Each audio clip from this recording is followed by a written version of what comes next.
Schematic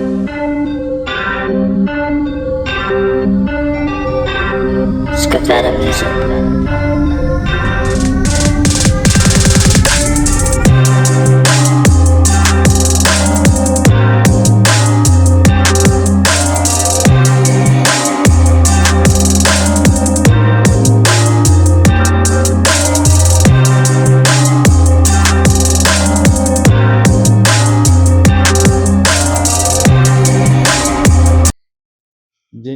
Aren't you dropping a whole Yeah. where you talk through the whole time? Yeah, so I do. So I'm doing I call it Operation Me. It's a program that I created myself, an 84-day program. Doing cold plunges every day. I'm on day 17 as well as like my own nutrition and my own workout regimen. So today's day 17. Tomorrow's my third weigh-in. So I'm interested to see how that's going to go. But I'm filming everything for YouTube. So I have day 1 on YouTube right now and day 2 and 3. And then I'm gonna try to squeeze it all together just so I'm not putting 84 vlogs out. So I'm trying to because there's days where it's just, I don't even work out, where it's just gonna be a cold plunge. I'm not gonna make a YouTube video of a 5-minute thing. So my next video will be my whole Florida trip in one, where I have to figure out how I'm gonna do ice baths in Florida. And then I figure that out and then I work out at a playground and I'm gonna put that all in one little video and then try to catch up because I'm on day 17 and only 2 and 3 are public. So yeah, it's a fun little process. Can we talk about how you did the Florida one? Yeah, hell yeah. You fucking So Florida was, I guess you can. I didn't look at it as a challenge, but I kind of did because I already knew what I wanted to do. So I made sure the Airbnb had a jacuzzi tub, which is like that's the only thing I'm gonna be able to do for cold plunging. So the first day, I got 40 pounds of ice, and then you just assume, like if you fill up a cup with cold water and put ice cubes in there, the ice cubes chill. It's cold ass water. So in Florida, I'm thinking, okay, I'll fill the tub up halfway and then I'll put 20 pounds in so all the water can collectively get super cold. And then at the end, I'll put the other 20 before I get in. So I'm thinking like, okay, that'd be a good strategy. So first day, tub fills half up, put the 20 pounds in. And as it's filling up, all the ice melted. I'm like, bro, this ain't it. So then I put the other 20 pound in. At the end, I get in and half the ice is melted. I'm like, as soon as I got in, I'm like, it's like a breath of fresh air because it's almost like a day off of doing the actual cold plunge because it was still cold, but not to where it took my breath away. It was relaxing. But I was like, man, I don't know how to make this colder. So then the next 4 days, I literally just put all 40 pounds in at the end and got in, and that made it the coldest. But in no way, shape, or form was it as cold as it is here at all. Yeah. But it was good to kind of like challenge myself to adapt to the situation, as well as like going to Disney World, and I have like a very strict regimen where I have 5 timers throughout my day to where I have to have my meals. I eat my meals at the same time, same exact food, same exact way, every single day at the same exact time. So we had planned a whole trip to go to Disney World. So it's like, I also try to put myself in positions where people would have excuses of why they can't do things.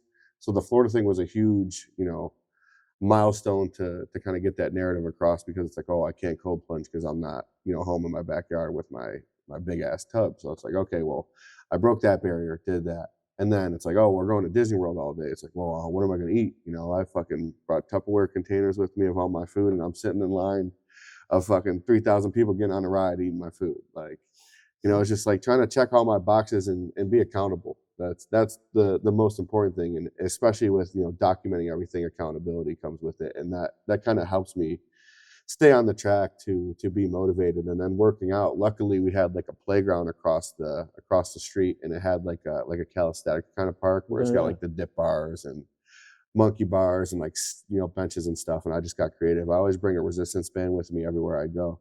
So I got pretty creative with that for a day, and then the other day I just did like sprints up and down the street. Oh yeah. So where this comes from is from the background of being a personal trainer, correct? Yeah.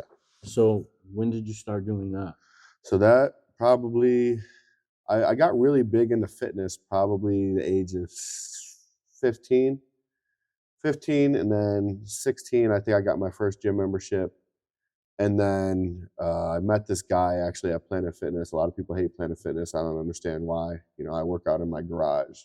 and I still get shit done. Everybody worries about Planet Fitness because they have pizza every Monday of the month. But, you know, I learned so much from this gentleman that I worked with who actually ended up getting me a job at the gym. You know, we just kind of like developed the same path of like, okay, we want to educate ourselves in this department. And we would like, you know, there were specific guys that we would watch on the internet and like do what they're doing. And, you know, we would always like, oh, well, let's go ride our bikes to the gym. This gentleman was actually 60. He was an older dude and he was fucking dedicated to the bone, you know, just kind of trying to go through the same journey as me, just a little bit older than me, a lot of bit older than me. So like, I just got really so, you know, instead of like asking questions out loud to myself, like, oh, I wonder what happens if you do this. Like I would either do the research or trial and error it myself. And I just started just developing like all this information internally of like the education of everything from start to finish of like strength training, bodybuilding, powerlifting, nutrition, and everything. And it's just like, I really enjoyed it. And, you know, when people, you know, get into fitness or like come into the gym, they're obviously most people are coming in there with like a curiosity of, you know, some things that I may have some answers to. So personal training became a big thing for me because I had knowledge that I could share with people and help people achieve their goals. And I always enjoyed it. I still enjoy it. And it's one thing I don't do as much as I did when I actually was just a personal trainer, but it's still probably one of my favorite things that I enjoy. I mean, I feel like you're still teaching people in a way, especially you're doing these online things, Yeah. motivating people to do. That's the goal. Like I'm like sitting there like, I'm like, fuck that. I couldn't even stand outside to wait for him to come to the fucking door, bro. Yeah. Like, I'm like, I hate the fucking cold. Why the fuck do I live here? Yeah. Like, you know, believe it or not, though, it's real. That's real. You know, and I feel that way too. Yeah, and it's like you went to bed last night and it was like, it was chilly, but then you wake up in the fucking morning and it's like, oh, it fucking snowed a bit and it's fucking freezing the fuck outside. Yeah. Like, holy fuck. Yeah. Like, especially you're looking yesterday's video compared to today's video. Yeah. Like, you could see it and people are probably like, holy fuck. Yeah. You got what? There's about like an inch of snow on that in your fucking tub there. Yeah. Which I was like, fuck. Yeah, and a lot of people don't understand it. Probably, you know, I guess it's just how I make it look. But like, obviously, I'll share the full videos on my YouTube, where like every day is a struggle. Like, I'll show you the video after the podcast of like my first ever one, and like if you watch how my body reacts every single day getting into the cold water, even though I'm on day 17, like you'd be like, why are you doing that to yourself? Because it's literally like a good 20-second, well, at least in the beginning it was longer, but now I got it down to like a 15-20-second period where it's like I can't breathe for literally the first 15 to 20 seconds I'm in there, and I'm talking like like I cannot breathe. I also can't breathe through my nose, so it probably looks a lot more obnoxious, but you can see my rib cage going. Like I can't breathe. It's not easy, and I feel like that's the one thing that gives me anxiety. I like having a really difficult time with anxiety because of the cold plunge, because just knowing the mental barrier that I have to cross to tell myself to get in this fucking ice water. Like, and that's so hard, like to challenge yourself that way, let alone every day, because you would think it would become easier the more you do it, but every single day, like I started, if you see in the bottom of my videos, I have like a list of like all the things that I want to list every day of like how I feel when I wake up, from anxiety, mental, physical, mood, my so joints that's what and sleep. was. Yes. I was looking at that and I thought it was like after you got out. No, so that's just my daily feeling. It has nothing to do with the cold plunge. Okay. So it's literally waking up. So the thing with the cold plunges is I'm not even awake for 10 minutes before I'm in that water. That's where the anxiety comes into play. Because it's like every day I wake up, every day my cold plunge is at 7:10 a.m. every single day. So I wake up, as soon as my alarm goes off, my heart is fucking racing. Because it's not only do I have to like get up, like I'm talking like get up like you have somewhere to be urgently. I mean, it sounds a little dramatic, but I just like to stay as dialed as I can. So it's like, as soon as that alarm goes off, I start like freaking out, but I'm just like, you gotta go. And there's a process. I try to prepare it the night before. I have like a specific pair of like rubber sandals that I wear because all my other sandals have like material where if they get wet, they'll get ruined. So they have to be like what I step into when I get off the bed. Then when I go downstairs, my mic's already got to be ready on my camera. My levels of my audio has to already be ready to go. My towel has to be there. My camera has to be on my tripod. Like if any of that goes, I get flustered and I start procrastinating. Like, oh shit, maybe I'll just do it in a little bit. Like, and it's just like, if I look outside and look at the cold tub, I'm just like, nah. So there's only one day where I was like, dude, this shit sucks. And it was probably 3 days ago. Like, I don't know if I was going to do it just because I just wasn't feeling it. Like, it was just like when I started feeling my sinuses really bad, I'm just like, fuck it, dude. Just be a man and be a man of your word. So I committed to it. But there's an everyday struggle to it. It's not like, I don't wake up and I'm just like, fuck yeah, dude, I can't wait. Like my body probably does that, but like mentally, it's so challenging to commit to just being like, this is okay. Because you're literally pretty much just like, imagine something that like scares you. Like, you know how like when that water goes cold in the shower, Yeah. just imagine like trying to do that to yourself on purpose. They say every that you're single supposed day. to do that like at the end of your shower for like what 30 seconds or some shit like that. Yeah. And it's supposed to like help you fucking lose weight and well, whatever. that's the same exact concept of the cold plunge. But it's like I do it for like 5 seconds when I'm turning the water off. Exactly. Like, but I'm not doing it like. But I've thought about it. Like, it's just like thinking, like watching someone do it, like something like that, and just being like, that's just like something that can help me get procrastination out of me. Like, for sure, it's a you versus you battle, and that's what it always is, and that's something that. Or finding something to do to get that out of you. Then it doesn't have to be that, you know. People have their own battles and things they want to cope with, you know, just like, you know, New Year's resolutions. Everybody has these things, but how long are you going to stay consistent with it is the thing. And I feel like accountability is probably my favorite thing to say, because not only am I going to like not try to not let myself down, I'm also recording this for the world. So it's like, I look at it too, like imagine like trying to portray, you're trying to do, like myself, for instance, like I'm trying to do this program. I'm losing this weight, whatever. And let's say I see somebody, you know, in public in like 3 weeks and like, man, did you stop working out? Like, you know, because like I didn't hold the cold plunge? because I didn't hold myself accountable and shit like that. So it's like, I don't do it for that because I don't care about what anybody thinks. But it's more or less like, you know, keeping that in the back of your head though, it's like, you know, everybody sees me commit to this and I have to be true to it. So it's like, I want to like kind of be like a walking example as well, not just, you know, a minute every day on social media. So, and how many days are you going? I'm gonna do 84. So it should be like April. Well, I mean, I'll probably never stop doing the cold plunge, but there's just how are you gonna do that for the winter or the summer? Or I don't know, honestly. It actually, I'm actually like wasting a lot of my mental time thinking about that, even though it's so far away. But like, I feel like the only thing I can honestly do is, you know, put ice in there, you know, and like, it's not going to be anywhere near as cold as 30 degrees right now. It'll probably be like 50 something. But like, to be honest, that's the temperature you're supposed to do your cold plunges at, is like 50 to 45 degrees. But it's like, you know, I also thought too, maybe I'll just, you know, I feel like if the water sits there, or maybe I'll find a spot in my backyard where the sun never reaches, which I have a few of those, so where the water will at least stay cooler. Or as shitty as it would be, I'll fill it up every day to where at least the hose water can be as cold as it can instead of sitting outside and kind of warming up. So at least I can get maybe 5 extra degrees colder, and you know, but then I'm also thinking like, damn, I'm gonna have to spend so much fucking money on ice all summer. Then I'm like, oh, maybe I'll get an ice freezer and start making my own ice. I was just about to say, what about a fucking big chest, like those ice fucking chests people have for the cold plunges? Like a deep freezer? I wouldn't fit. No. To like create your own that's ice. That's what I think so as well, yeah. It's just, I feel like that'd be such a commitment to like it's gonna keep up with the ice and refilling every day. But I mean, then it's gonna be giving you more. Yeah, for sure. Reason. I feel like I think it's dope, something dope that you're doing. And I was like very intrigued by it. I was like, you should come do it. Wow. I don't know, bro. See, it's different because you know, I had somebody do it. Just seeing that shit. Oh my god, yo! But like, have you ever thought about just walking into the fucking lake? You know, somebody told me I should do the polar plunge because of what I'm doing.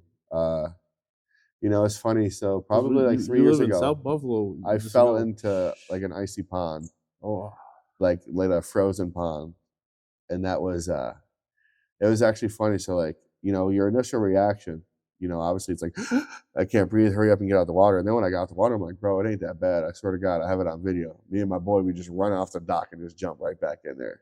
Yo, Like, dude, that shit would be fucking. They do it right over at Tift, right? Yeah. I'll do it if you do it. Hell no, bro. I was watching. You know who I was watching? Does it every year? You ever heard of Gorilla Nems? No. He's a rapper, and like he owns a clothing business. Dope ass fucking story behind him as well, but he does it every year in Coney Island. They do the polar plunge into the fucking ocean, and he leaves all of his fucking clothes that he went into there on the fucking beach, and then fucking puts on a new outfit and goes the next. It's like fucking cleansing, leaving everything behind from last year and going. Like that. I was like, oh, that's fucking it's a good perspective. Yeah. Yeah. So that's what it reminds me of. It's just like, damn, it's cleansing you fucking every morning. Like, that shit's dope. It's the thing is too, like the waking up, like the mental clarity I get from it is probably, I mean, my joints, like obviously taking care of my joints and inflammation and stuff, that's probably the most tremendous thing that's been a part of that so far for me. But like the mental clarity, like I'm talking going from like a dead sleep to literally just completely like fucking bug eye wide awake for your whole entire day. And like I try to compare it to like my usual days. So like my usual days, I used to be like a lazy fucking slob. Like I literally like I didn't care. You're not a morning person? No, I'd like to be. Every time I have to get up in the morning to do something, I feel good about it. But the odds of that, at least the old me, it was such a rarity. But knowing like how my day usually would go is take my daughter to school at 8:00. I'll literally go back home and I'll just chill in bed and literally watch YouTube or something and literally take like fucking 7 naps till she has to be picked up at 3. Or there'll be like some days I'll go to the studio and I'll edit at the studio, and instead of editing most of the time, I'll go like chill on my couch and watch TV. And like now I'm just like, bro, I cleaned the kitchen the other day and I don't clean shit. Like that's just not my shit, Yeah. I literally got on just like, let's just be productive. Let's just continue being productive. And like, I just feel like I have so much more time now to try to check all my other boxes now that like my mental is going in the right direction. Now I can actually focus on things that'll add to longevity of my life. Not just worrying about my health. Like I can like, okay, what about these bills? How can I make money? What can I do to make more money? Like things like that, instead of just being like, man, I can't wait to eat dinner at 4:00. Like, Yeah. because that's just how it used to be. No, yeah. I'm a morning person, so I wake up and I'm like, yeah, up. Yeah. Like I'm like how you said, like the cold plunge is like I'm up and I'm like, all right, cooking dinner or breakfast, fucking clean the whole fucking, straighten up the whole house already. Yeah. Then it's like this morning I woke up, straightened up, fucking cooked breakfast, woke everyone up. It's like, yo, your breakfast is ready. And then I got ready and was like, all right, y'all, gotta go do podcast. Yeah. They're like, all right, see you later. Like, but like everyone else in the house is like, Yeah, right. My one son, the baby, he's like fucking crazy awake when he wakes up, and my sons, but my daughter and my girl are like, and I'm like, yo, your guys are fucking the worst in the morning. Like, why the fuck are you so fucking mad in the morning? Like, just like, made you breakfast. Yeah, right. Like, trying to be nice. Yeah, like I cleaned up. Yeah. You know, kind of clean. Yeah. I did the dishes even after I made breakfast. Yeah. I was ready to go though. I was like, yo, podcast day. That's good. I feel like it's a cheat code because like a lot of the time, like even today, like just knowing like the things that I have accomplished while everybody's still sleeping, that's like a self-satisfaction for me. Like it might sound like cocky to people, whatever. Yeah. Well, that's fine. They can take it how they want. But like those days where you just wake up and just get to the grind so early that when you're done with like the objective, you can like sit down and be like, bro, I just did this and people are still fucking sleeping. Yeah, I love that. I'm like always, so I was in the army, so I wake up super fucking early. Like some days, it's like depends on the time of the year for me. So it's like I wake up earlier sometimes. or even earlier, like during the summer, like July through like June to like mid-October, I'll be up at like 4 or 5 in the morning. Yeah. And then through the rest of the year, it's like 5 to 6:30. But like, I get so much fucking done. Like, I'm fucking making shit on Canva for shit that I need to get made. I'm fucking getting all the pictures aligned that I need to get fucking done. I've done research. I've listened to fucking 3 albums already from fucking different artists that I need to listen to. Mm-hmm. I'm like sitting there, it's fucking 11 o'clock, and I'm like, the fuck do I do now? Like, I need a fucking job. Like, I'm fucking bored. Like, this shit is like, I got everything done now. Like, what do I do? Yeah. And it's like, I need something else to do now. I need more to do. Because it's like, what the fuck do you do? Mm. And my girl's like, you did what already? Oh, yeah, I already went grocery shopping. Yeah. When? 6 o'clock this morning?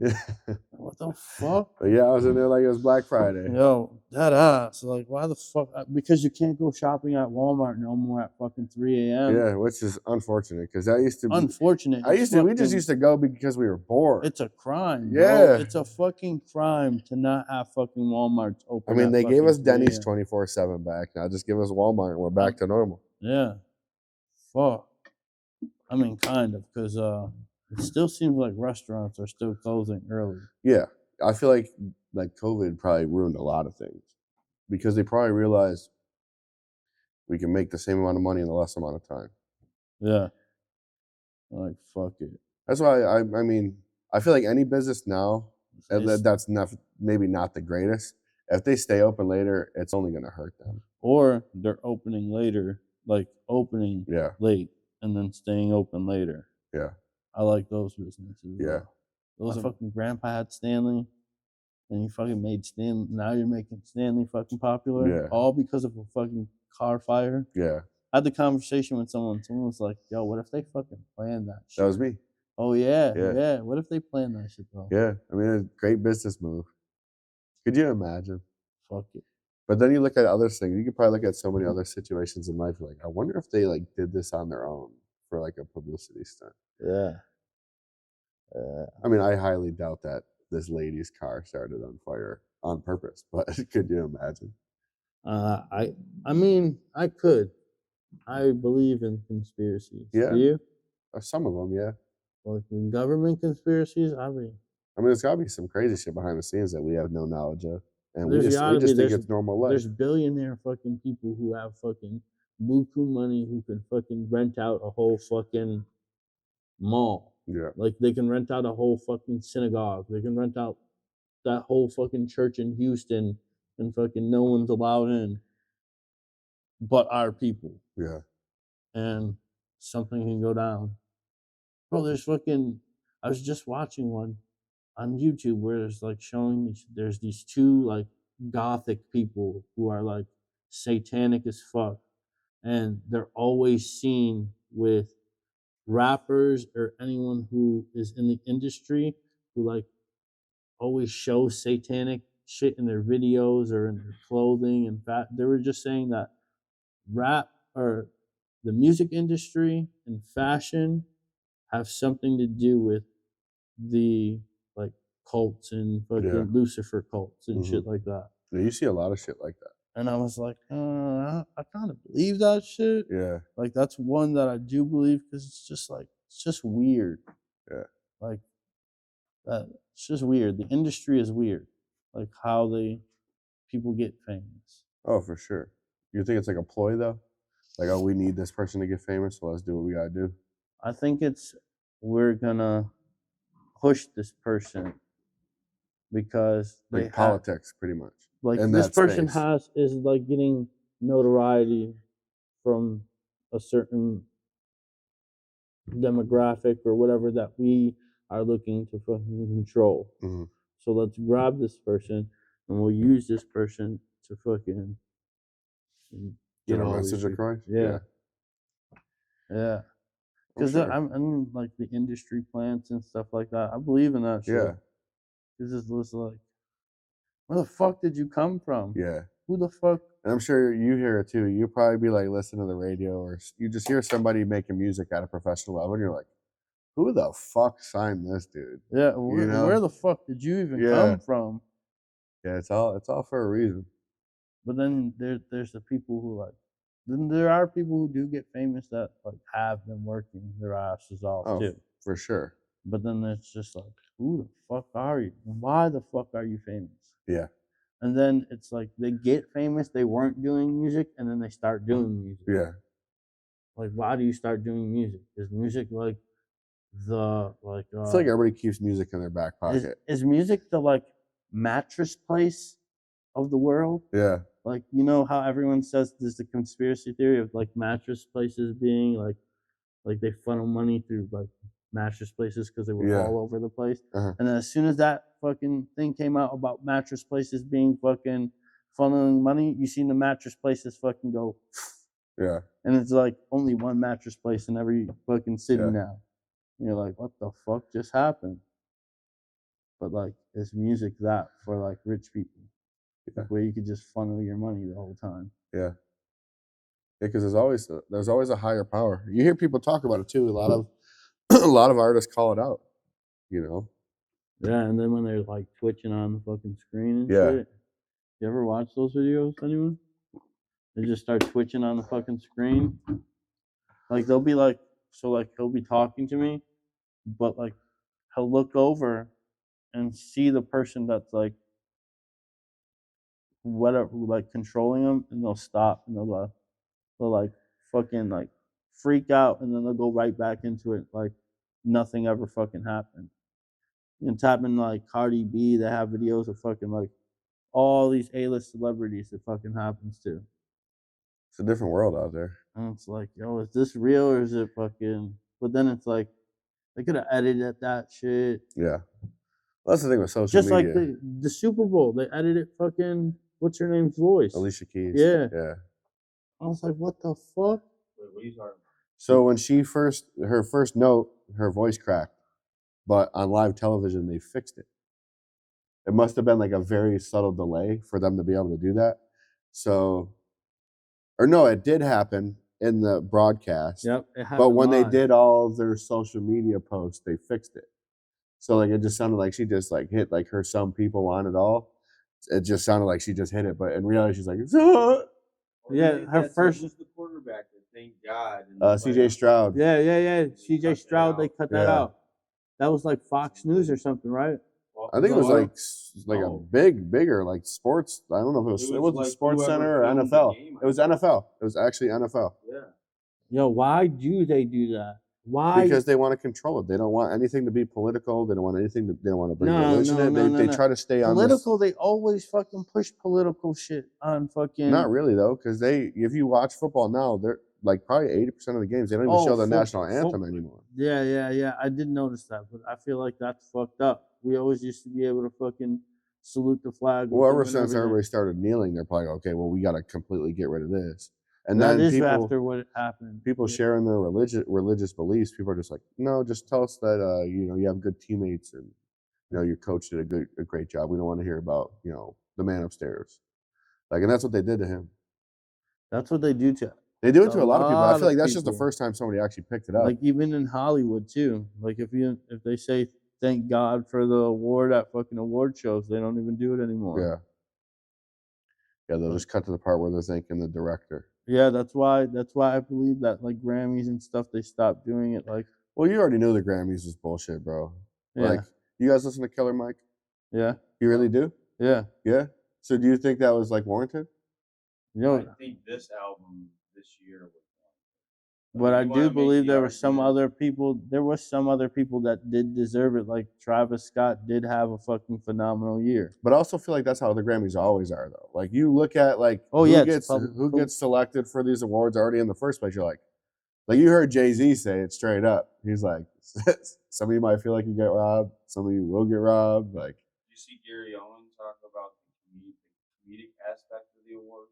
He was saying that, like, basically, if you looked at the list for like the last 20 years of winners, it was like Dave Chappelle has won every year since 2016 or something for like I think it's best comedy or comedy in movies or something. And if you go back, it's the same like 4 people always. And he was just making the point that it was like you could have the best comedy special. You know, if Dave Chappelle drops a special that year, you're gonna lose to him. And he was showing that over and over. So that kind of goes to your point. I just feel like the voting systems, like it should be like, I feel like the fans should be able to do it, not like a community. Same with like, that's a lot of. Feel that way with the MVP. Oh, absolutely. I think that's ridiculous that they have these guys. Like, I don't know if you want to stat chase it though. Like, if that's the answer, if your answer is a statistics, because obviously that changes the game. Because then you look at like, well, whoever had the most touchdowns and passing yards ratio compared to everybody else should get MVP. But necessarily, you could look at it as a leader aspect. Like maybe it's like come from behind games. Like Lamar had a great year. Don't get me wrong, but it was in no way, shape, or form Josh Allen. And I'm not sitting here trying to say Josh Allen should have won MVP, which he should have. But like if you look at statistically stacked, you're like, where am I? Let alone Josh got 1 vote. Like, and you're just like, where the fuck is this going in this other direction? Like, I mean, Lamar was destined to, he's destined for greatness. He's a phenomenal quarterback. I'm not taking anything from it.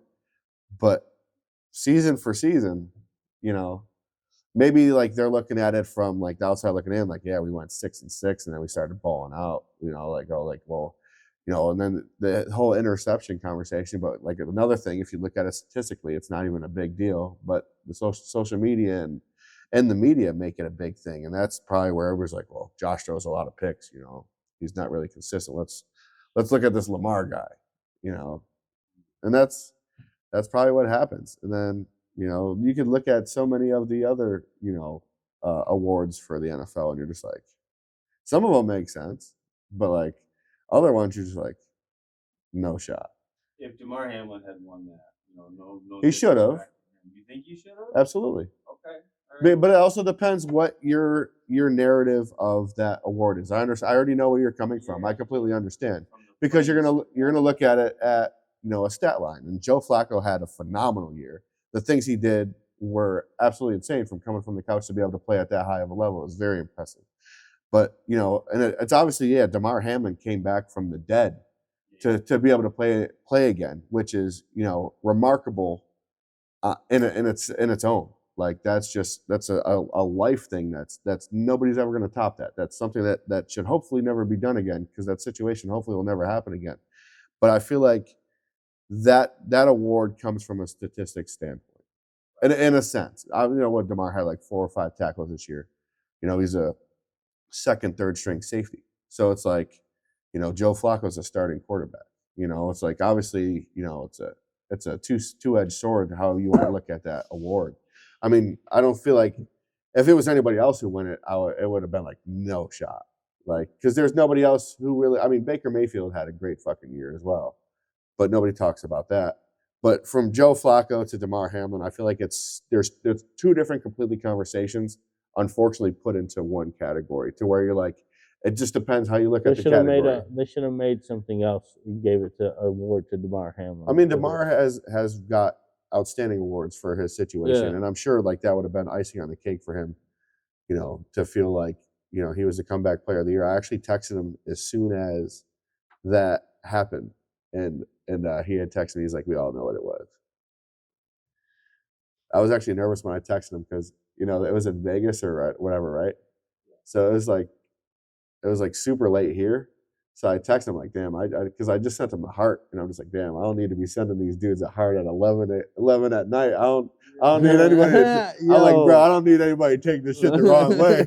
So I'm just like, please just text me back in the next 10 minutes, because this is gonna be some explaining to do in the morning. So he texted me back, and I was like, he knows, but I also feel like he doesn't like feel any type of way about it. Like obviously he looks at it like how I do. Like I was gonna say, I'm glad you put it that way, because that's the way that it sounds terrible when I'm like, oh, I don't know if you should have won, but the way I see it is how you're saying it on the stats. When someone says comeback player, I think of who like. I think that's what. Like almost like a most improved. It's like Geno Smith exactly. Coming to Seattle or whenever that was, and he looked like a quarterback in comparison to when he was in New York. That's a comeback player to me. Yeah. So that's why when I say that, it sounds like I'm being terrible, but I'm really. But also, I feel like people were never put in a position to feel like they they have to like understand somebody like literally died and came back and played, you know, and try to be like yeah, people. I guarantee there's not a person who's like that's not impressive. You're like, you know, we shouldn't give credit to that because that's insane. Like the fact that he even wanted to play football again is already one thing in its own. Let alone he did, and let alone so fastly, which is super insane to me. I mean, I feel like there could have been some type of award that could have awarded him in his situation, but comeback player of the year, I just feel like, you know, obviously from the actual perspective of what that symbolizes, it just wasn't really that category, and that's why he didn't win it.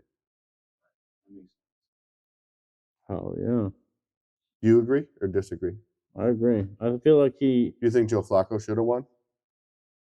Yeah, Uh-huh. and I feel like Damar is like still is like a comeback player, but it should have been in a different category. Yeah, I feel like if Damar Hamlin somehow, you know, you could think too, because obviously if Micah Hyde does leave, you know, that leaves the window open for him. But obviously they're already talking about bringing in a new safety, and we have Taylor Rapp. But it's like, let's say Damar does get his shot, because you got to think we already did play most of the season with Damar Hamlin as our safety. So it's like, you know, let's say he does have a year and he actually is a starter. Like, do you feel like that's good enough for him to potentially have comeback player of the year? Yeah, I just think it's a different conversation. Do you think that makes more sense for that to be If he awarded? gets a bunch Like of you already fucking said, interceptions and fucking game winners. Category aspect. It's not like he didn't do something that wasn't amazing. We need- It's that category. If he comes out and he's performing or something where people notice that it's like, oh shit, like you could come out and do a year and not be the player you were nearly, and then just stop playing, right? Yeah. And then, if you're coming out and you're continually successful in some way, that's a whole different. You say as long as you're like in a top 5 category in the safety department, he'll be good to know. get that award. No, because like you said, I don't know that he's the top 5 safety. No, I'm saying if he were to become. Oh yeah. Like wow, let's say if he had like that kind of year. Yeah, if he achieved something, whatever like a top would be for his category. Yeah. Then sure, you know what I mean. And I'm not against if he had one. I wouldn't have been like, well, what the fuck? Why did Damar Hamlin win this? Right? Yeah. It's just more about that aspect of. Do you feel like they should completely take the fact of his situation out of it and just keep it strictly football now? I'm saying, yeah, I do. Like to his point, I think there should be a category that is like an extenuating circumstance situation with a player. Like so many things happen in the NFL. You could probably like a triumph kind of thing. Like, yeah, like something that shows that they were a model, like a human being in some way. That perseverance. Yeah, Gotcha. whatever the right way of saying this, because I don't think it's fair to him too, for him to lose that to somebody that I think makes such a good argument as a comeback player. And the Baker Mayfield's a great example. Yeah, he could have won that too. Yeah, because they weren't supposed to be anything after losing Tom Brady. Yeah, I mean, I feel like if Hamlin's situation never happened, it would be probably Baker Mayfield and Joe Flacco in that conversation. That's a great point. Yeah, I'm sure there's also probably 3 other players that could have been in there. I don't really follow much about anybody else, but you know, when people have, you know, a great year like Baker does and it's quiet, you know, not a lot of people talk about it. You know, when you notice it, you do. So that's San Francisco quarterback too. Man. Yeah, well, I mean, I guess that would have been good for him too, especially coming back from surgery. I didn't realize he was even. I thought he was like rookie or like young. I didn't know he was. He was a rookie last year, right? Yeah, so last year was his first year. And he was a rookie last year, and he did something in his elbow, and then that's why they had lost, and then he had came back and excelled this year. You know, I'll shut up after this, but I have a question. Yes, sir. Just kind of want your opinion. How come you will hear like sports analysts say like Mahomes wins the Super Bowl, we have 20 more years possibly of greatness from Mahomes, but with Allen, you hear the narrative halfway through our season that our window's closed. I mean, I don't understand how that could even be possible. Josh is a year less in the league than Mahomes. Well, I also feel like Patrick Mahomes also has a solidified coach and a solidified team, where if Patrick Mahomes, which you've seen it the last couple of years, you know, you lose guys that you think are going to ruin your team. When you lose a Tyreek Hill, you think the game's over because Tyreek Hill is your star. And then you get and then you just find little pieces, and the play calling comes with it, and you still keep climbing your ladder. With us, we lose pieces, and then we're trying to replace. Yeah. And we're desperately replacing. And then we have the injury bug and things like that. It's just like, you got to look at like a Chiefs game. And I can kind of compare it to like how the Patriots used to play. Like they are very consistent and smart. Like you do see Patrick Mahomes making like those crazy plays, but 1 out of every 3 plays is like that. But the rest of the plays are just super simple, clean, nice pocket passing. Probably the opposite for us is every single down. Maybe that's a pass play. It's got to be worked for. You know what I'm saying? Like our O-line does a great job. I'm not saying like that would be the reason, but like it's always like a panic. That's how like we play football. It's always like a gasp every time the ball snapped. You're just like, okay, Josh is gonna throw the ball, but who is it to? And then you look at who he's throwing it to, and he's like, well, there's 3 guys there, and then it gets caught or whatever, and then it's just like, whew, okay, next play.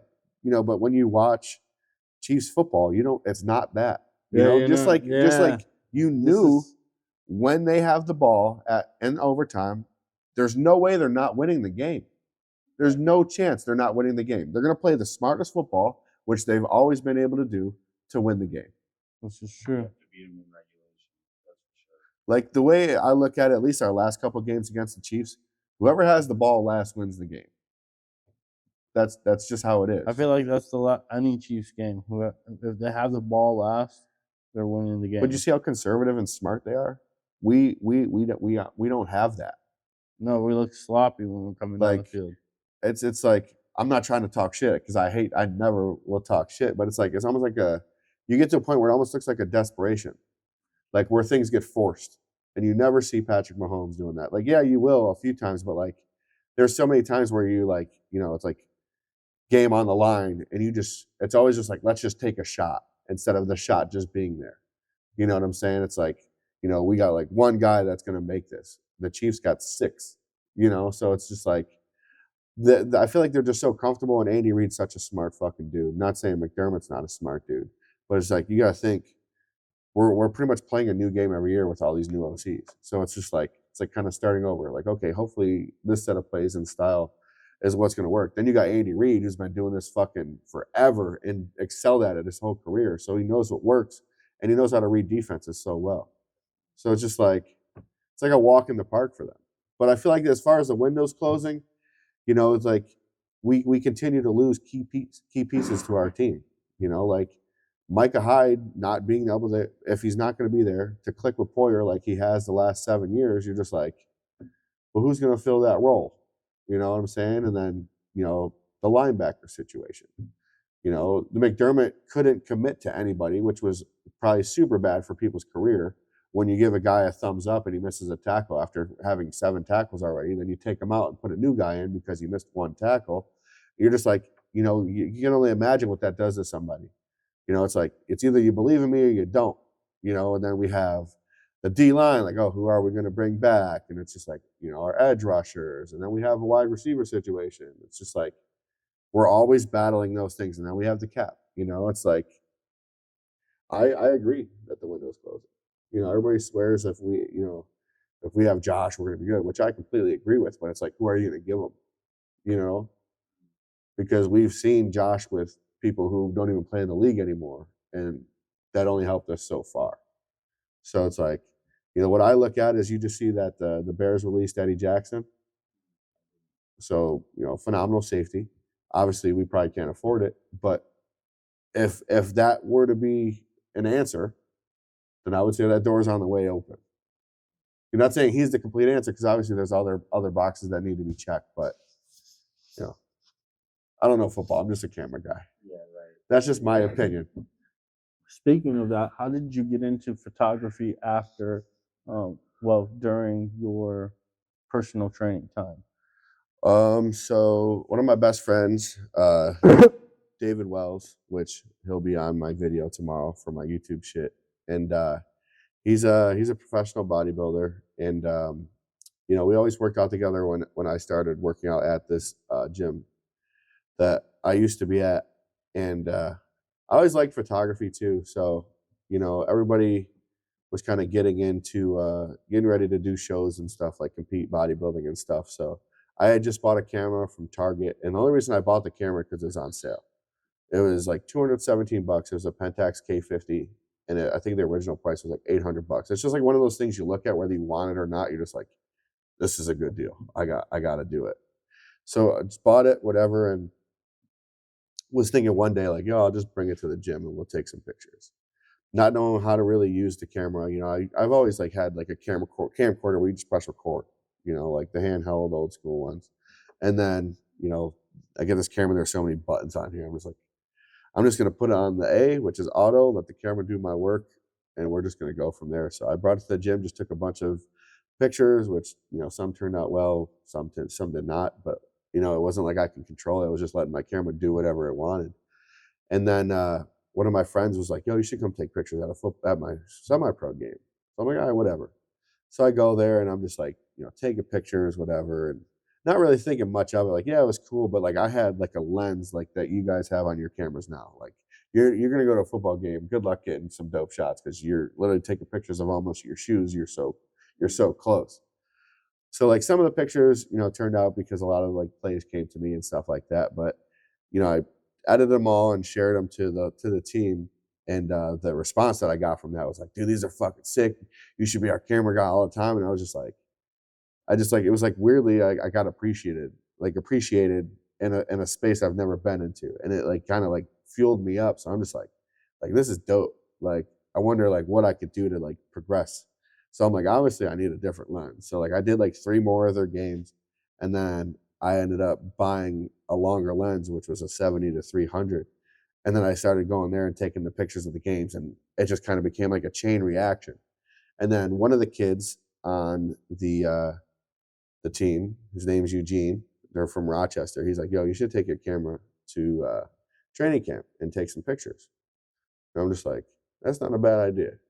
So I never been to training camp before. I go to training camp. I got my camera. I'm in the stands. I just taking pictures, just whatever. And then that's where my whole Instagram actually became created.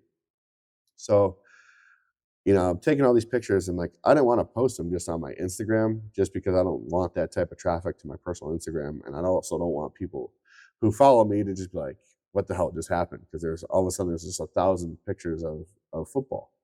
So I'm like, you know what? So I had a private Instagram that was called Croom Photography, where I would edit all my photos on Instagram, just because it was super easy to edit on Instagram. I wasn't anywhere near advanced to where felt like I needed a Photoshop or a Lightroom yet. So I'm just like, you know what? I like Croom Photography, but I need to make this something else so I can get everything I need to off of my other Instagram, delete it, and then I can make the new one that I created yesterday, Croom Photography. So I'm like, whatever. So I'm just like, I don't know what to call it. So I'm just going to call it Croom Photos. And then, I put up all the pictures, whatever, tagged all the players. I'm going through the roster, trying to figure out who's this number, blah, blah, blah, blah. And then I posted a picture the end of practice. Dude was like 400 yards away, and I can't get anywhere near as close with my camera. So it's literally like a far distant picture, but it's just a dude walking off the field. Dude's dark as shit. So I took a picture, and I'm like, it looks just like Tyrod. So I put it on my Instagram, like, Tyrod Taylor, last one off the field at practice. And then I'm driving home, I get a DM, and it's Jordan Poyer. He's like, just so you know, that's me in that picture. And I'm like, oh shit, I thought it was Tyrod. So I'm sitting there, I'm fucking super embarrassed, and I'm just like, I don't even know what to say. I'm just like so throttled right now, and I'm just like, my bad, bro. Like, I'm like, I'll come to practice tomorrow. I'll get you a bunch of pictures, but I'm still gonna tag Tyrod in at least 7 of them, just to like try to break the ice and have a sense of humor about it. And I was just like, okay, well, that was my first ever interaction with anybody. So then I was like, okay, that's a step in the right direction, I guess, because then I can start kind of navigating my way through that with my work. So then the next day I practice, I didn't have time to redo my Instagram yet. So, Poyer's walking down the gate line signing autographs, and I'm right next to him, like he's coming up to me, and I'm like kind of like thinking it's funny just off the situation. So he comes up to me and he's like, yo, do you want an autograph? I'm like, no, I'm good, man. How's everything? He's like, yo, are you Croom Photos? And like, I had no pictures of myself on Instagram, nothing. You would have no idea who I was. And then in my head, I'm just like, what the fuck are you talking about? And I'm just like, oh yeah, hell yeah, I'm Croom Photos. And I'm just like, Jordan Poyer solidified it, Croom Photos to the moon. I was like, Croom Photography's not happening. Oh yeah. So like ever since then, like I just kind of rode the wave and just like climbed the ladder of the Bills space from that narrative. Oh yeah. So it's a very interesting journey. Jordan Poyer, it's crazy that that's the player that you got like first in touch with, because I have his signed fucking helmet at my house for Christmas this year. Yeah. He gave it to my kids for Christmas. That's awesome. I've been trying to get a hold of him to fucking so my kids could say thank you. Yeah? Yeah, but you can't tag him in anything on Instagram. Yeah. He doesn't like to be tagged. He's got that like, you can't tag me shit. Yeah? Yeah. That's interesting. I want to start using that, but I can't. Yeah? Yeah. Because then he wouldn't be able to tag me and stuff. Because you can like literally block people from fucking. I wonder because I feel like if I tag him, he would. It might be like people who don't follow or something. Yeah, it might be that if you follow him, it'll let you tag him. Or if he follows you, but it won't let anyone else tag him. Let's see. I just have like a random picture here of this like couple I shot in a wedding, and I'm gonna try to tag them but not post it. Hopefully it doesn't post. Yeah, I could tag him. Yeah, you gotta follow him, then tag him. Or he's gotta follow you. But yeah, that's fucking dope. I love that fucking guy. Poyer's probably one of my favorite human beings, and he's my favorite player on the team. I want to get him on my podcast because I have like an interesting journey with Jordan, especially through his his alcohol addiction, and unfortunately I've been like a major part of it, and well, I don't want to say like his recovery in any way, but just like that whole downhill spiral, like I was such a part of it. Like I used to watch his dogs at away games, and every away game, I had a key to his house. I'd go take the dogs out, whatever, and then the game would be over, and I would have obviously they have to travel, so I'd have to take the dogs out one more time before he got home. He'd always have me get him IPAs, the Ellicottville IPAs, before he got home, and as soon as he come home, he would just get right to it every single day. Damn. And there's obviously some other instances where we've been together where I've noticed it was an issue, but like I just have like a thing where it's just like I'm not going to tell another man how to live their life. Yeah, you know what I'm saying? Especially if it's not really my space. So like I literally like spent so much of my time with him, watching him just completely unfold his life and not doing anything about it, just because I just felt like it wasn't my place, but I also knew at the same time that there was something not right, and I just did like what any friend would do for somebody, just check in, everything's straight, like how's everything going, blah blah blah, but just knowing that I did that, but not trying to push the narrative, because I'm not going to try to like I said, have that conversation with somebody where I don't feel like it's my space. Like I don't want to. What's really going on? Like why are you? You know what I'm saying? And that's just a conversation I want to have with him, which I've never had. Like, did you guys watch his documentary?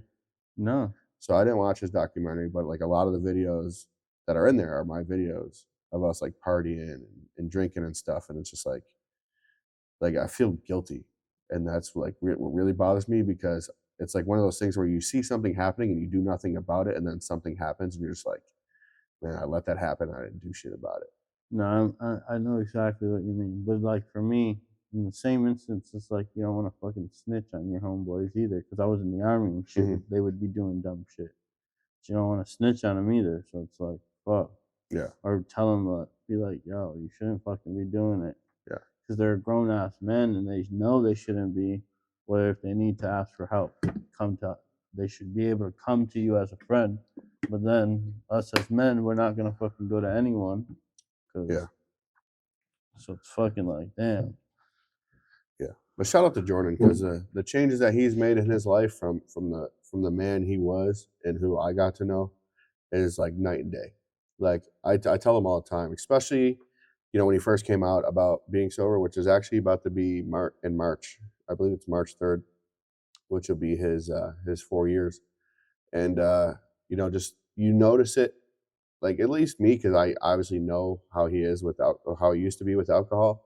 Just like when he became sober, and just like watching, him interview for the first time after like not drinking, it was just like night and day. Like you can just instantly see the difference. I remember texting him like, bro, like you should just see how like well spoken and how like well presented you look right now compared to like when he was on that slope. Like everything was just like kind of sunken for him, and just I'm not going to sit here and keep going on about Jordan and his personal life, but the things that he's done from where he was is remarkable.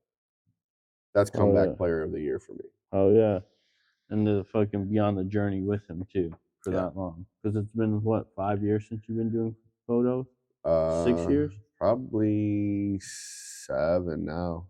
Oh yeah. Well, at least in that space for the football. And congratulations also on becoming the Bandits photographer. Thank you. I'm actually really enjoying that. Oh yeah, which is super dope. I just did a little video for Ian McKay, which we've been working on the whole year. So Ian McKay is the one who kind of plugged me in with the Bandits, which I'm super thankful for. So every day or every game, like my 92% focus of every game is on Ian McKay.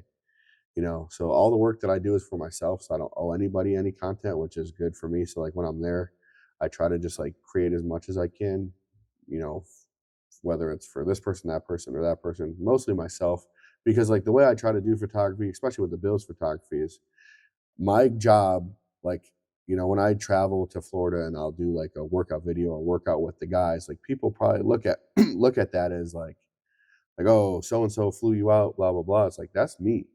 I'm paying to fly out there. I'm paying to stay out there. I'm creating content for everybody else.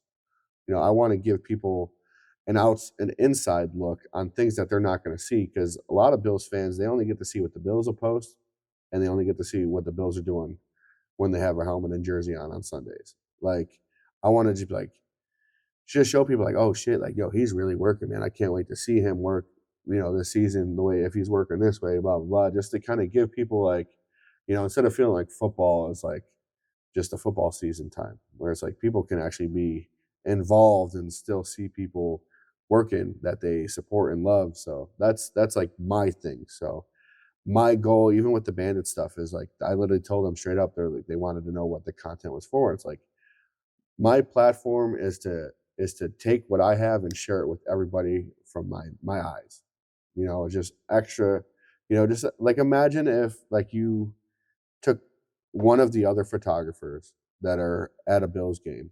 Obviously you only see what the Bills post as far as a Bills game. Could you imagine there being a gallery of like 400 photos from the game that nobody's ever seen, from a whole completely different perspective, but the same exact game you just watched? Like how like dope that would be to just see things from a different perspective and just like a different angle, making things look so much better. So like that's what I try to do. It's like, okay, people watch the Bandits game, people see the pictures the Bandits post, but then here's my couple hundred pictures from the Bandits game from my view, just to give you more insight. That's all I want to do. And I just want to kind of connect, kind of slowly bring together the space from like a fan to an athlete standpoint and mesh them together. Yeah. So where it's like, I want people to know who people are as humans, not as athletes, which is like the whole point of my podcast when I have athletes. But it's just like, I just want to show everybody that we're all together here and everybody's the same person. And I just want to share as much information about the athletes to the fans and the people as I can. Oh yeah. The podcast, where does that come about? So I did my first podcast with Buffalo AF, which was a great podcast. They actually came to my studio and recorded it. And, I had a couple people reach out to me after that and were like, oh, you're super well spoken and, things like that. And they wanted me to start my own podcast on their platform. And I've always been a self-made person, whether it's work, anything that I create, I want full control over. I don't want to ride anybody else's coattails. No offense to anybody or the people that reach out to me if you're listening to this. But I want to create my own shit. you know, I want to be my own brand. I don't want to be under anybody. I don't want to work with anybody. I want to be fully responsible for my success or my fail. You know, I want everything to be on me. So I was like, you know, the more the conversations stemmed along, I'm just like, you know, I would like to do a podcast, you know, because I have such a good relationship with athletes that, like, I thought about this like 2 years ago, not necessarily a podcast, but more or less like having almost like 60-minute interviews, you know, like the show where it's like super in depth, like, you know, nice professional lighting, and it's just pretty much the subject answering questions. I just thought like maybe like a documentary style interview like setup would be sick, you know, if I had like athletes come through and I asked them things like that. And I'm just like, well, maybe I should just do a podcast because it's kind of the same concept, but it's just, I'm just more involved that way. So I was like, you know, I wanted to do a podcast, but like the way I am with things, if I can't do something 100%, I'm not going to bother doing it at all. I don't care what it is. So I'm just like, you know, I wrote everything down that I wanted and needed for my podcast. Took me a while to get the money to invest in it. And then once I finally invested it, I'm just like, okay, well, here's this. First day I got everything, I set everything up, trying to figure out how to use everything, whatever. Then my first podcast was with one of my friends, Lee, you know, and that was a great podcast. First try, you know, with the podcast. And I was very happy with it. And then I was just like, well, what else can I do with this podcast? And then I think my first athlete was probably Lorenzo Alexander. And I actually worked for Lorenzo privately for 3 years. So I have a very great relationship with Lorenzo Alexander. So it wasn't like it was one of those things where it's like, you know, like, how you doing, sir? Or like, you know, it wasn't like, I'm uncomfortable with you because I don't know you. So that was like probably a breakthrough moment for me because, you know, obviously if that's the direction I want to go, there is going to be interviews with people I'm not necessarily comfortable with yet because I don't know them yet. So like having that conversation with him was super simple and easy. And I feel like that just made me more comfortable to want to keep going. And, you know, like still, like I don't get nervous in any way, shape, or form, but it's just like, even now with vlogging, like I feel like being in front of the camera is like such a walk in the park for me, and it never used to be. I hate being in front of the camera. You would think it'd be the opposite because I work with cameras and shit, but it's just, it's so different. But like now, like I'm chilling. Like I can have any type of conversation. Like I've cried on camera already. Like, you know, just talking about some struggles in my life and just, you know. I've almost like, but I'm like, I'm like, good motherfucker. Yeah. But it's just like, you know, you get used to that. And then the whole like projection of the podcast is just like, I'm just super motivated now to just like try to increase. Like I try to look at photography the same way I want to with podcasts. I want my next podcast to be my best podcast, and I want my next photo shoot to be my best photo shoot. Because that way you can always improve. So like that's kind of where my mind is. So a lot of behind the scenes goes into like kind of figuring out who I want to get on the podcast and timing wise. Like I like to travel for my podcast too, because it just brings more context to it. It's so fucking fun too. And you get to let people know about your podcast in those different states and places that you go to. I fucking love traveling too. Yeah. So we're thinking about driving down to Nashville probably in the next couple of weeks to do our second podcast with Eric Wood. That's your favorite that you've done? Yeah. And it was cool too. So like I had just went to Florida, you know, and I've been close with Eric for a while. And you know, when I went down there and did his podcast, which was my favorite podcast, probably be hard to top that podcast. Just situationally going into that podcast, just the way everything worked out was just, you know, you can't make that up. So like he had texted me before I went to Florida. He's like, hey, I'm coming into town Saturday. I want to do another podcast, but I want to do it for you. So he wanted to come and put me on his podcast, or he wanted to kind of host my podcast and talk to me because, you know, he watches like my cold plunges and shit like that. He wanted to talk about football. And I'm just like, that's such a phenomenal opportunity. That's fucking dope. But I'm just like, I got to go to Florida. So it's like, oh, we'll catch up another time. And I'm just like, and though every single day since then, I'm like, I got to make it happen. So like I text him, I'm like, dude, we might just drive down to Nashville again and, you know, we'll swing through. And because if I go to Nashville, I look at, you know, the people that are in Nashville that I can get my content with, you know, T Dot, Dawson, DQ, and just like I can get content with them, which is, you know, my goal for what I do. And I can knock out some podcasts and stuff and just really make a big content trip out of it, which I'd like to do. So that could potentially be what's happening next. It also I think you should go fucking horseback riding with fucking Ed Oliver. You think? I think that would be a dope ass fucking content. Or he just had a big ride too, didn't he? One of the Bills players just had like a big ride go on. I seen it on fucking YouTube. A what? Like a horseback ride. I know Ed Oliver was at like a big get together down there. Yeah, they did like a big like fucking ride out. Like I think something like that would be dope. If you guys imagine just more of like an intimate scene. Yeah, I got you. If you two were riding the horses and having a conversation with the fucking lav mics on. Yeah. I'd have to get somebody with some steady fucking hands to film that. Someone better fucking. They'd have to be in the back of a truck with a fucking gimbal. That'd be a funny ass idea. You can attach it to a fucking gimbal and fucking just have the person driving. Yeah, no, I need somebody on my camera. Just so if something happens. You better get that fucking view. Yeah, that's exactly because the last time no one was fucking checking the cameras and fucking fucked up. It's all good. Shit happens, bro. Shit happens. The funny thing about that, bro, is like I laughed when you texted me because I'm like, bro, if anybody fucking understands, it's me. So I'm just like, it didn't bother me at all. No, dude, it was that whole week. Yeah. Of fucking shits. And I'm like, oh, fuck it. Yeah. He told me, I was like, I'll text him. We're fucking just redo them. Who gives a fuck? Yeah. Were they gonna no? All right, cool. I'll fucking put my own audio on the fucking episode. Yeah. Fucking talk in my own in two voices. Yeah. Pretend I know what they're fucking saying. Yeah, right? No, but I think the Ed Oliver one, that would be a dope one to do.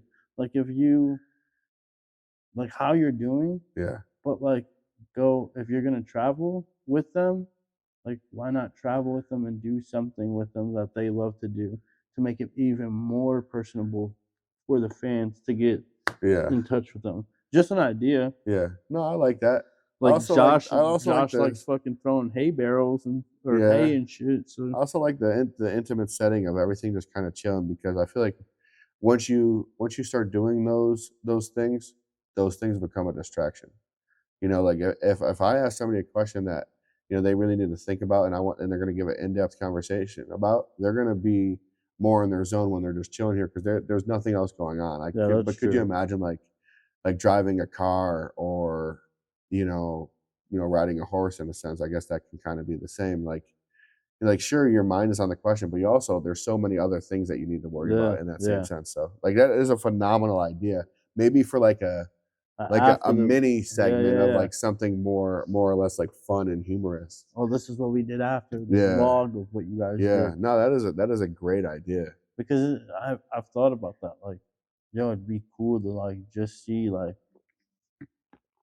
what Jordan Poyer does like in his off time. Yeah. What fucking Josh Allen does. Is he fucking literally fucking working at a pistachio farm right now and fucking killing it in fucking pistachios? Yeah. What's fucking anyone doing? What's Tyler Bass doing? He just fucking turned his Instagram back on. Yeah. And it was fucking his Instagram post was fucking phenomenal. The best fucking post to come back to. Yeah. Like here it is. Here's how I feel. Fucking take it or leave it. I'm back. Let's go fucking year 5 with me and the fucking Bills. Yeah. So I was like, oh, this is dope. But like, what is he doing? What are they doing? Yeah. Like, what's Dion fucking Dawkins doing? Because he's a fucking exciting. He's doing a lot.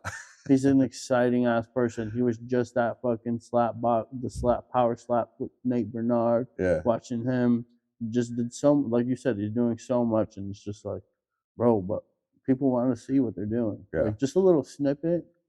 You don't have to tell me everything they're doing, because when you show everything you're doing, then you're like, oh, then you know. Yeah. You want to keep it like where it's still where people are still kind of curious. Yeah. But kind of got their answer. Yeah, exactly. Yeah. That's why I like podcasts, because it gives them a little snippet into someone. Yeah. And what they do and who they are, but it doesn't give them everything. Mm-hmm. And it leaves them like, okay, I like him. wanting more. I want more from this person, so I'm gonna get more of what they give me, and I'll take that. But I still want to know. Yeah. Because people are like yesterday, first day at my job, bro. Do you get this like where people are just like, "You're Croom photography," Yeah. and like yesterday was like, "You're SpacedOut Podcast, you're Space Cadet." And I'm like, it was like 6, 7 people at work, and we're just like, yeah, like it's cool. But then it's like, fuck, don't like this shit. Like, Why though? I don't know why. Yeah. I'm not, because like you said, I don't like being in front of the camera. Yeah. I don't fucking like it. Yeah. I'd rather be like, people are like, "Oh, you're good at this, you should keep doing it." But I'd rather be the guy like someone else is sitting here and I'm over there with him, fucking telling him like, "This is who you're doing a podcast with today. This is who you have," like directing everyone to do what they're doing. Yeah. But I don't know. But then I still love doing this. Yeah. Because I like fucking talking. Yeah. But So I also feel like too though, I don't know. like from my perspective, like when people do that for me, it actually means a lot to me. No, it does. Because it just shows you that people that you don't even know support the shit out of you. Yeah. Like one of my best friends, I literally became my best friend after he had an interaction with me from Baltimore, met me at a Bills game. So, "Yo, are you Croom Photos?" And I'm like, "Yeah." He's like, "Yo, can we grab a picture real quick?" I'm like, "Hell yeah, bro." You know, like, and people, it's almost like overwhelming. Like that people want to, I'm just a fucking dude who takes pictures. You know what I'm saying? Like, dude, I had people ask me for like autographs at like the fucking charity softball game and shit like that. It's just wild to me. So it's like any type of interaction like that, like, is just like amazing. Like if oh, Croom Photos, like, I like your hat. Yeah. Every single time, no matter what. Somebody's like my hat. All my hats are brand new when I wear them. If I wear like a Croom Photos hat, I would give them my hat. You know, I'm just like, those interactions go so far, and they mean so much to me because, like I said, I don't feel like I'm anybody important. I don't feel like I'm famous or anything. But just like to know that you have like some type of impact at that type of level with people is like remarkable for me. Maybe that's what it is. It's like I'm not famous or anything, so I feel like they shouldn't know who I am. But now you put it in that perspective, it's like, oh, okay. It's like, it's dope, dude. Like I'm making an impact on people because they're like, and you don't I love even your know fucking content. I love what you're doing, and it's like, man, I don't even know what the fuck I'm doing. I'm just doing what the fuck I'm doing. Yeah.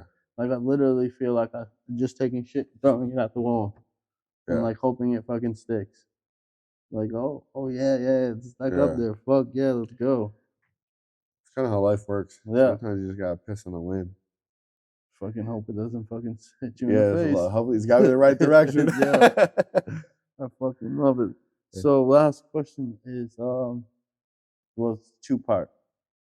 Favorite photo and favorite interaction with the player, with anyone. So my favorite photo, I actually didn't take yet. That's going to be the picture we take after this, just because it's going to symbolize my growth and your growth and our future success and the things that are going to come with it. So that's my favorite photo, is the one we didn't take yet. I fuck with it. And then your second question, my favorite interaction, there's a few of them. Probably one that meant the most to me was, I'll try not to get emotional here, so maybe I'll keep it a little brief. I didn't have to think about it. So there was it wasn't an event, but you know how like sometimes the players would go to the hospitals and stuff? Yeah. So it had to be 2018. Could be wrong. But Dion Dawkins and John Miller were going to Oshai to like visit I don't know what floor it was, you know, just kids who, you know, kids and some adults that were going through some tough times, you know, and I wanted to be such a part of it. And, you know, I think I was filming for Dion at the time and just like kind of documenting things for him. So like he had invited me, and like I had seen like the pictures that they had, and they were just like for John Miller, at least, they were kind of whack. So I went $400 and printed out like 200 of like my picture that I took of like him in the color rush, you know, and they're signing him and handing him out, you know, and it's just seeing how like appreciative these kids were of just like their presence was just like, you know, like it got to the point where I just put the camera down and I just tried to be where my feet are, like, and just enjoy like the energy, like the realness of it, you know. I'm just kind of going through the day, you know, taking my pictures. A lot of the kids weren't allowed to get their pictures taken because they didn't have clearance. So it's just like, you know, we're chugging through, you know, like it just became so repetitive. So we're going through, you know, we probably did like 20 rooms this day. You know, we get to this room, you know, I just walk in the room. I don't even look at like, you know, who the patient is or anything. I'm just more or less like, hey, how you doing? And I hurry up, kind of go get in my corner to be out of the way just for the interaction, and I'm documenting it. So I want to kind of get as much content to kind of write a story as I can. So I'm sitting there in the corner when I get in the room, and the girl just goes, hi, Joe. And I look, and it's this girl I went to school with, you know, like brain surgery, everything. And I'm just like, you know, just like so taken back, because it's like we live like an everyday life, and we don't, you know, we take it for granted sometimes, you know, just like the things that are so repetitive in our life, and not think about like how bad shit can be, you know. And in that way, I'm just sitting there like doing my job, you know, and it's just like focused. And then I just like, it's just a curveball to where it's just like brings me back to reality, where it's like wow, like, you know. And it was like, next thing you know, I'm having a conversation with this girl I went to school with, and like she's excited to see me, and I'm just like, it's crazy how different things are with people that we see in everyday life, and we don't put it into perspective. So that was probably like I don't know how to say like my favorite, because it doesn't necessarily sound like I guess maybe enjoyable, just because it's kind of like the situation. That shit gave me the goosebumps. The situation was just like I'm so glad I can be here. And I could be here with the people I am to make your day the best that it can be. Yeah. You know, and like that's like, it's like selfless. That's like my favorite thing, is to just be selfless. Like, you know, I can tell you, like, even if I had $10 to my name and I know somebody else needed it, that's your $10, because I already have everything that I could have possibly wanted in my life. You know, so it's like seeing that, and just like it just kind of like brought joy to me in a sense, hopefully people understand what I say, because obviously it's not a good situation. Just like that whole entire interaction, and just seeing, you know, the simplicity of things making people happy was where my enjoyment came from that, let alone it was just like somebody I wouldn't expect to see in that situation. Yeah. So it was just, it's a good day. You have a golf tournament? Yeah, so me and Eric and Robbie from Buffalo we partnered up to do a golf tournament at Harvest Hill. We don't have a date locked in, but we always try to kind of dial it close to 716 day, just because. And so it'll be around there, if not the weekend after. We kind of try to compile it to be a reasonable weekend right before training camp starts, so some of the players will go, because we have a lot of the players play in it. So, you know, we sell out probably, we sold out in 3 days for our first one, and then we increased the amount of golfers we can have each year. So, you know, we sell it out every year. We raise a bunch of money. So I have my own foundation where I do super dope shit for kids in need for Christmas and holidays and stuff. I dress up as Santa and go do the ho ho ho door to door kind of thing, and you know, things like that. And just, you know, I try to help the people that need it the most. So that's where that comes from the golf tournament. But the golf tournament is like an absolute party. Like Labatt Blue sponsors it, Picasso's, West Her, you know, all phenomenal, you know, people to work with, and we just have an absolute time. So if you, yeah, but not the third. Nah. We did miss last year. Nah, we're gonna do some dope shit this year, and like the things that we have already, you know, accomplished to put towards the tournament is already like so much better. Like obviously, you know, every year you want to improve things, but like the things we've already done, already blown out the water. So me and Eric decided that we aren't going to play in our tournament anymore. So, you know, obviously kind of saves us a little bit of money as well. So like I do the videography. So that obviously saves us a bunch of money, and it gives us such a better sense, because the first 2 years we would just go and play golf, and whatever's happening, we have no knowledge of. So like last year we decided not to play, to where we can kind of go and interact with everybody, because a lot of people probably don't even know us. Like, hey, you know, thanks for, you know, coming through. Like meet all of our sponsors and stuff like that, and just try to get a better idea of who we have at our tournament. And, asking people like, what did you like about it? What can we do to be better? Because my goal is to have the best golf tournament in Buffalo. Our goal. I don't want to say our goal. So like our perspective for our golf tournament is more of an experience than it is like your average golf tournament. Like, we had Stevie on hole 13. Obviously, it's got to be hole 13 because it's Stevie Johnson. We put up a basketball hoop. Yep. You make a specific amount of baskets, you get an autographed Stevie Johnson jersey. Like, we want to have it so much more interactive and an experience, just so it's people like, be like, oh, I had, a great time at the golf tournament. And there was good raffle prizes. That's every golf tournament. We want you to be on the course fucking having a shotgun beers and do dizzy bat spins or play basketball or just, shoot a cannon that hits a ball 400 yards. Like, I just want everything to just be fun, more than just your average golf tournament. So that's our goal. There's a lot of things I'd like to do as well, which I'm not going to talk about because I got to speak with him. But my goal is to have it kind of be like maybe not a 2-day thing, but maybe a 2-day thing, not as far as the tournament, but like I want to do golf tournament and then maybe like an after party of some sort where I have like live music and stuff like that. Yeah, so it's like more of like a full day experience where, networking can be a good thing. So like we let our sponsors obviously come out there and